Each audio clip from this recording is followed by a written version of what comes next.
All right, Alexander, let's talk about the German economy. And if we are going to talk about the German economy, we have to talk about the general economic situation in the European Union because Germany is the economic engine of the European Union. As Germany goes, so does the European Union. And right now, the German economy is going down. It is going down very quickly. And that's not good news for Germany, not good news for Olaf Scholz, and not good news for the European Union. What is going on in Germany? That is exactly what's happening. Now, of course, bear in mind, I was in Germany a few weeks ago, and, it was noticeable that people were feeling the economic malaise. It was something that people were bringing up. They were bringing up the fact that there'd been this enormous inflation directly after the events in Ukraine and, the stopping of the Russian gas. People were not making the connection, by the way, with the stopping of the Russian gas, and they weren't yet doing so, but they were experiencing economic decline, the economic decline of Germany. And it was striking how confidence seems to be ebbing even amongst the German people, which has always historically, by the way, been very high. I mean, the Germans have always, people in Germany have always tended to think that, their economy is doing really well. Germany knows how to do things, that they're, others should copy what Germany does because the Germans do it well and better than others. You've got a lot less of that this time. But anyway, suffice to say, over the last couple of weeks, I noticed a whole crop of articles starting to appear in the Financial Times, in various other journals, telling us actually, that Germany is, it's not really doing so badly. It's regaining its competitiveness. Its competitiveness level is back to what it was in 2018, that things are starting to look up. And then, of course, the PMI data and the economic figures came out, and they show PMI collapsing. I mean, it's in the low 40s for industry. Industrial production continuing to fall. Inflation, interestingly, rising again. And it's not actually so surprising because the steady, stable supply of cheap energy from Russia has stopped. The government still has a green coalition partner. The Greens are still in the government. They still have ideas about how energy should be managed in Germany. They've closed down all the nuclear power stations, for example. So energy prices are rising in Germany. Energy costs are rising. Inflation is rising. And it turns out that Germany is again falling back into recession. So the entire story of the Scholz government from the very first day of its creation has been of economic failure and of economic decline. And there's been, by the way, an absolutely excoriating speech about Scholz by none other than Viktor Orban, who has been talking about how, the Chancellor of Germany, who, as he was careful to say, is not a fool, invariably ends up doing those things which the US tells him to do. And the result is a disaster for Germany, a steady, accelerating process of deindustrialization and economic decline in Germany. And of course, this is now translating into the overall problems of the Eurozone. So again, there was a huge attempt to try to talk up the overall figures for the Eurozone. I think it managed, 0.8% growth in the first half of this year. I mean, dismal growth by any measure. But the reality is, to the extent that there's been any growth, it has come from the Mediterranean countries, especially Spain for some reason, that the growth figures have been a bit better there. I don't, by the way, believe that there's any long-term reality to this either. The Eurozone core, which is Germany and the countries around it, the German bloc, if you like, is doing badly. It continues to sag, and there's no prospect of this changing, and no real way, I think, that it can change. Suffice to say that the major suggestion made by people outside Germany is that Germany abolish its brake on deficit financing, starts to do what the US, Britain, France, Italy, all the other countries do, which is borrow and use all that borrowing to reflate its economy in that kind of way. The experience has been, if you do that, it works for a while, it may give you 5 or 10 years of growth, but ultimately it catches up with you in the end. And we see that growth in the very heavily indebted countries now is not very good, and productivity growth in those countries is very poor.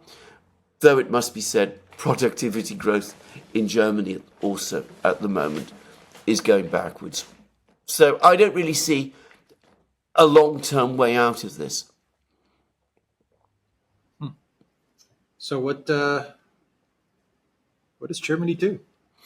What does the EU do? I mean, they've cut off their only way out of this, which is cheap Russian gas, cheap Russian oil, and actually EU is even going harder on Hungary and Slovakia. They're not even allowing Slovakia now to transit oil via Ukraine, and Ukraine blocked the oil transit, but everyone now knows that it was actually the EU that is behind this blocking of the oil to Hungary and Slovakia. So I mean, they're going in the exact opposite direction instead of trying to at least open up some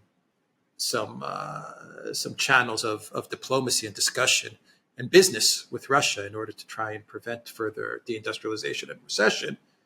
They're going harder against the trade with Russia. So there's no way out of this. But the oil transit story to Hungary and Slovakia is directly connected to what we've just been talking about and the problems in Germany, because, of course, you're absolutely correct. The Hungarian Foreign Ministry have said that the decision to stop the oil flows from Russia via Ukraine to Hungary and Slovakia was not made in Kiev. It was made in Brussels. Obviously. The Hungarians have actually said that. And notice that no one is denying it. I mean, the EU themselves are not denying it. And, of course, the people who make the decisions in Brussels never make them without first consulting with Berlin. So Berlin is continuing these policies of cutting off Russian oil and gas when it can to Europe, even if it does so at the price of, in effect, sanctioning other EU countries. Because, in effect, what's just happened is that Hungary and Slovakia have just been sanctioned by the EU. The EU has sanctioned 2 of its own member states, because this is what this amounts to. But what the EU centre, which of course includes Berlin, in fact Berlin is at its core, is persisting in doing, is that it's cutting Germany, which is, because it's ultimately Germany that we're talking about. If oil doesn't flow into Hungary and oil doesn't flow into Slovakia, then realistically it can't go to Germany either. It's cutting off Germany from its economic hinterland, which ultimately was Russia. So inevitably, so long as this policy is persisted in, Germany and the EU will continue to go into decline. Now, there doesn't seem to be any ability or understanding or willingness in Berlin to change this policy. I get the sense that the entire political class is united around it. The opponents of this policy are located either on the left, within Sarah Wagenek's group, or on the right, within the AfD, but on the best possible electoral arithmetic, neither of these parties, either separately or in combination, could ever form a majority in the German parliament. The most likely new governing party in Germany after the elections, which are due to take place next year, is the CDU. The CDU will return to power, led by Friedrich Merz, and they're not going to change the policy in any way. I mean, I see no sign of any willingness on their part to change the policy at all. So Germany is now trapped in long-term decline.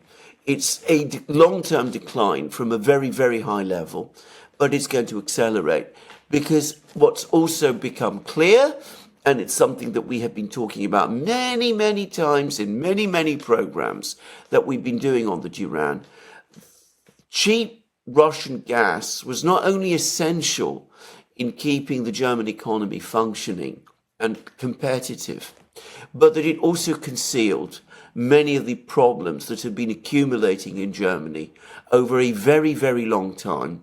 Instead of the German leadership using the fact that they had cheap energy to provide them space, political space, to carry out major reconstruction and reforms within Germany to address the many problems that existed in Germany.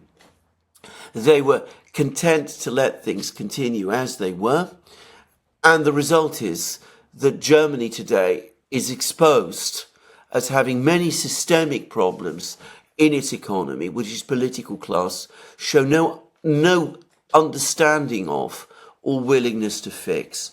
You're getting more and more reports, by the way, and again, I know people who are in the Mittelstand, these family-run businesses that have been the core of the German economy. More and more of them apparently are closing down or going bankrupt. Again, a shattering thing to happen in a place like Germany. The pressures are intensifying all the time. Yeah, but that's been the plan all along. I mean, Germany, okay, so the EU consults with Germany when they make their decisions with regards to now cutting off Hungary and Slovakia from cheap, reliable Russian oil that they got an exemption for to begin with. The EU promised an exemption, gave them an exemption. So, I mean, the EU is going back on its word, going back on its deal. What a surprise. Big surprise there. Exactly. Siding with a country that's not in the EU against two member states. What a surprise there as well. But Germany has to consult with the United States. So, I mean, that's the chain of command, right? So the EU is going to consult with Germany before making any decisions with Hungary and Slovakia, but Germany is also going to get the orders from the United States. I mean, this is deliberate. The plan all along was to take apart Germany, or at least to definitely sever Germany's connection to Russia and Germany's economic prosperity. That's done. That's over with now. I imagine Germany's just going to be an economy that's driven by weapons production. I think that's going to probably be the main driver of the economy going forward. I don't know, and other services that they're going to be doing. The rest of the European Union, tourism.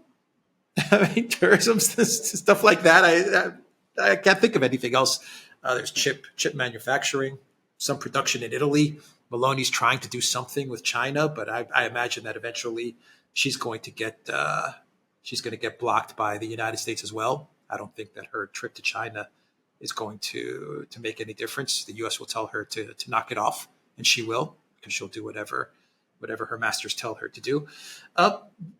Keep Germany down. I mean, this has been the NATO motto: keep Russia out, keep Germany down, and effectively, the United States takes over. The globalists in the United States, they're going to be running Europe. I don't think this is good for the United States, to be honest, because you don't want to have to take care of a broken, bankrupt Europe, or fund a broken, bankrupt Europe. But that's what the American people are effectively getting: a broken, bankrupt Europe that they're going to be taken care of. And I imagine the European Union, they're thinking the weaker the member states are, the better for us. We can concentrate more power to the center. So I guess that's the EU's thinking on all of this when they're looking at Germany and France and the core members disintegrating. This is exactly right. There's a lot of points here. Let's start with the last one about the EU Centre. The EU Centre, ever since the EU Centre started to becoming particularly strong, ever since the euro, for example, was established, but even going a little before then, what you've seen is a steady decline in economic growth in Europe.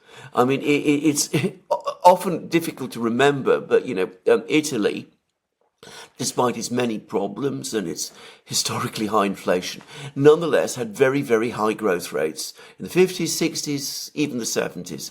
Briefly, in the 80s, it surpassed Britain in GDP. I mean, it was the so-called sorpasso, which has made a huge, impact, as I remember at the time. And then, of course, what's happened is the euro was established, the EU centre got stronger, the member states got weaker, and as the member states got weaker, so did the economies. And of course, the fact that these countries don't have their own currencies means that there is no market mechanism for self-correction. So, Italy runs lots of debts. It has problems with budget and other deficits. Normally, if it was running its own currency, that would make the Italian lira decline. That would boost competitiveness for Italy. That would benefit Italian industry, and Italy is an important export economy, and things would ultimately right themselves. That was how it used to work. It can't do that anymore. And of course, the longer that this process continues, the greater the structural problems. I mean, if you ended the euro now and it reintroduced currencies, there would be a period, I don't think a very long period, but there would be a significant period, a year or so, of profound economic chaos and great and extreme recessions before things began to readjust themselves. So the EU centre has become stronger and stronger, even and because the member states have been becoming weaker and weaker. And of course, the weaker the member states become, the stronger the EU centre becomes relative to them. And you could see how it is behaving now. I mean, as you correctly said, it gave the Hungary and Slovakia the exemption. The exemption was never worth the paper it was written on. I think Orban, frankly, was wrong to agree to, all those sanctions, because he should have known that if he did agree to those sanctions in return for these exemptions, the fact is that the exemption would not be honoured, and that's exactly what we've seen. We've seen how the European Union simply goes around its exemption by getting the Ukrainians to block the oil flows. And this is the pattern. And of course, Germany itself, which for a certain period of time appeared to be the beneficiary of this, because it was the core state, at the very centre, and the other parts of Europe were the periphery. It's now also experiencing the same problems as all the other EU states are. It's also finding that the growing power of the centre, the centre's ability to impose policies on the member states, like confrontation with Russia and all the rest, are starting to impact directly upon its economic interests. But the centre now is so strong that it's very, very difficult, even for Germany, even if it had the will to do so, to break away. And psychologically, for Germany to do that is even more difficult still. And of course, the centre, as you absolutely rightly say, is keen on aligning itself with the United States. But there is something else to understand about the policies of the EU centre. And here we have, if you like, a commonality of interest between the Brussels bureaucracy and Washington, because you're absolutely correct. in what you said. It is not in the interest of the United States to have a broken, bankrupt Europe. I mean, a weak Europe, objectively, is a drag on American power. This was something that American leaders in the 1940s and 1950s understood very, very well, which is why they worked very, very hard after the Second World War to reconstruct Europe, Marshall aid and all of that. Now, of course, they're doing the reverse. And the reason they're doing that the reverse is because both Brussels and Washington at some point came to understand that German prosperity and German strength were only really possible as a result of this connection with Russia. And Russia being the adversary, Moscow being the one major capital on the Western Eurasian landmass that is no longer, subject to the control either of the EU centre or of Washington. That was absolute anathema. So sever that link, break it completely, even at the price of sacrificing Germany's economic future. And because if you don't do that, then the power of the centre over Germany and the other EU states cannot be as strong as it has basically now become. The EU centre today is stronger than it has ever been at any point since the European community, the European economic community, was founded by the Treaty of Rome in 1960. It has been getting stronger and stronger all the time, and the policies it is pursuing of confrontation with Russia are making it stronger still. Of course, stronger, the centre is stronger. Europe, the continent, the people who live there, the nation states, they're getting weaker.